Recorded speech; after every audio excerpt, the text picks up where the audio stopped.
Yung mga idol, kumusta? DJL Sports TV nagbabalik mga idol. Ryan Garcia panalo via TKO kay Duarte. Cuadrolas Casimero tuloy na sa Amerika ang kanyang training. Yan ang ating pag-uusapan ngayon mga idol. Pero kung bago kayo sa aking YouTube channel, baka pwede makahingi ng isang like, subscribe at pakipindot na rin ang ating notification bell mga idol. Kahapon po mga idol ay naganap na talaga ang laban sa ating tinaguriang social media, Ryan King Garcia, na kung saan ay nakasagupa niya ang isang malupit na Mexicano na si Duarte, na kung saan mga idol ay TKO ang inabot nito noong 8 rounds, na kumbaga mga idol ay talagang pinaghahandaan ni King Ryan Garcia, na kung saan ay ito ay comeback fight niya. Kung maalala natin mga idol, itong si Ryan Garcia ay tinalo siya via TKO dito kay Tank Davis, ang tangke, na kung saan mga idol umani nga ng batikos na wala daw.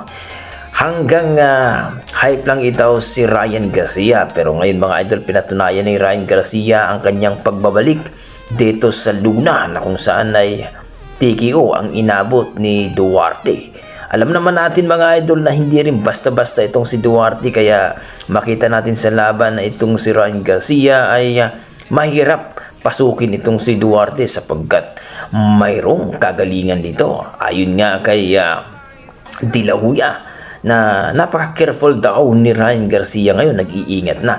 Hindi kagaya nung nakarang laban niya kay Tank Davis na sugod ng sugod. Akala mo talaga nagmamadali, may lakad. Well mga idol, congratulations ni Ryan Garcia. At sabi nga ni Ryan Garcia ay hinamon niya itong si Romero.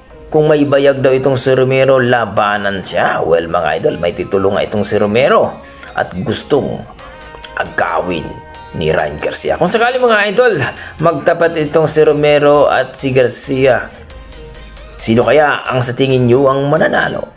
I-komento mo na sa baba mga idol para ating pag-usapan. Sa kabilang banda mga idol, ang ating pampato na si Cuadrolas General Casimero, na kung saan mga idol ay bumagsak nga ito sa rank number 4 ngayon mga idol. Ika nga ng ating mga boxing fans, bakit nangyari yung ganon, na galing naman daw sa talo itong si TG Duhini kay Sam Goodman. Well mga idol, alam naman natin ang handler ni Sam Goodman, ang Irish boxer, na kung saan mga idol ito nga si Sean Gibbons. Well mga idol, maaari pa rin silang maglaban dito sa WBO sapagkat rank number 4 itong si Cuadros Casimero, rank number 3 naman itong si TG Duhini. Well mga idol, ayon nga sa ating mga news mga idol ay tuloy na ang training ni Cuadrolas Casimero papuntang US mga idol.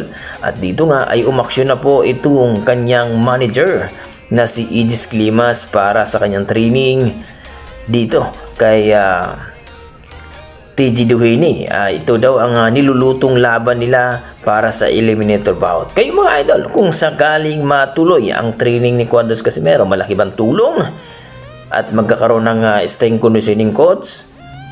Ay sigurado na ba na mananalo siya dito kay TG Duhini, ang alaga ni Sean Gibbons para sa eliminator bout? Well mga idol, i-komento mo na sa baba mga idol para ating pag-usapan. Maraming salamat.